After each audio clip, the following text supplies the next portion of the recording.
What's up, Spartans? It's your boy, the man, the myth, the one and only Cord Gamer here, and today I want to talk about my final thoughts about the current state of Halo Infinite. This weekend concluded probably the last Halo Infinite test flight before its release. This week, instead of just 4v4, the Big Team Battle Game mode with one BTB map was released to be tested. I'm just using this week, again, to fanboy over what Halo Infinite is doing really well, and why, at least for the most part, gamers are receiving this title really well. If you're new to the channel and haven't subscribed yet, please consider doing so as I come out with videos every Monday covering a variety of gaming content, but nevertheless, let's get right into it. The more I play this multiplayer, the more and more I appreciate the attention to detail in this game. Growing up, I never played Halo, except like Halo 3 once in a video game truck outside of my church, which I got scolded for by my parents after. Anyways, so I literally have practically no nostalgia for any Halo game, and the almost 400 hours I have in the Master Chief Collection are all from retrospective playthroughs of the campaign and multiplayer over the past 2 years. What attracts me to the Halo franchise, specifically the older trilogy, isn't the Master Chief, the Flood, the ancient graphics, or even the arena gameplay with the fair and equal starts. It is the nuance embedded in each title just beyond the surface that drastically change how you play any individual title with any specific gun. For example, Halo Combat Evolved, the original, the one that started it all, is a fascinating game to me. For any of you Halo nerds out there, you probably only remember the clunkiness of its controls with its 2001-ness, and that overpowered pistol that in a best case scenario killed in 3 shots, 2 body shots and 1 headshot, which is unnaturally fast for a Halo game. However, what makes this ancient shooter so interesting to me is the nuance and depth. Like plasma weapons, anytime you got shot by them, it slowed your movement speed and your turn speed down, which allowed for players using plasma weapons to do outflanks and run up and melee and really cool stuff.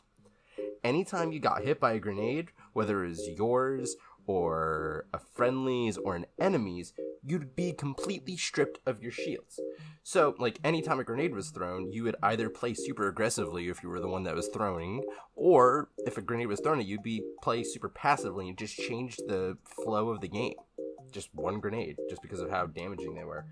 Also, power-ups like Overshield and Invisibility had a spawn timer of about 60 seconds on almost every map, forcing players to be really active with map control.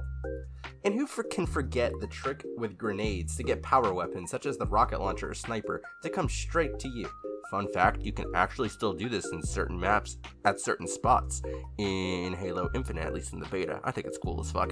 Anyways, all Halos have the same generic feel and combat loop in multiplayer, strip shields and hit head. It is the nuance in the sandbox that makes any individual game feel special and unique. I say all of this to say that besides for maybe the plasma pistol, I don't think a Halo sandbox before Halo Infinite has been this fucking efficient, clean, or ingenious for fixing previous games' errors in weapon design. Halo 3 will always be my favorite Halo game, my child, and you can't say anything about him. But some of its sandbox was either a little redundant or downright useless. For example, the plasma rifle and the blue plasma rifle.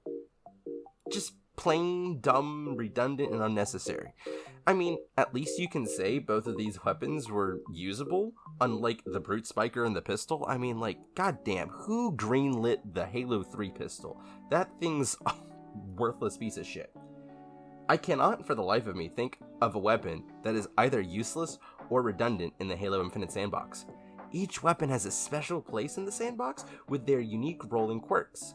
The Pulse Carbine, for example, is a combination of the energy rifle and carbine from Halo 2 and 3 that serves almost as the battle rifle of plasma shots, shooting 5 burst projectile shots that strip shields very easily. The Commando rifle is a really creative gun, combining the classic Halo DMR from Reach and Halo 4 with the idea of a fully automatic precision weapon that ends up being able to function as both in the same weapon. And even the skewer is a better version of the Spartan laser, making it harder to use and thus a little bit easier to counter as opposed to the Spartan laser. To me at least, it is very obvious that the project leaders and developers at 343 Industries have really put their heart and soul into this game. This feeling of care and respect for previous titles and what players want is rare nowadays in the gaming industry, especially with the modern era of releasing yearly games that differ very little from title to title, such as Call of Duty. Also, 343 Industries' attention to feedback is quite refreshing, honestly. Their lead designers are very active on social media sites like Twitter, encouraging gamers to give feedback and even engaging with certain members of YouTube content creators and listening to their feedback. There's been people that I've listened to make videos on the Needler sound needs to be a little bit better, and then boom, 1 month later in the next test flight, the Needler sound is way better, almost as if they listened to actual feedback. It is crazy. I think this Halo is going to be the Halo that is going to put Halo back on the main stage of gaming, and I'm very pleased so far. Oh, I guess I should say that Big Team Battle was also cool too. It had all the magic of Big Team Battle. It was fun. Sandbox was cool.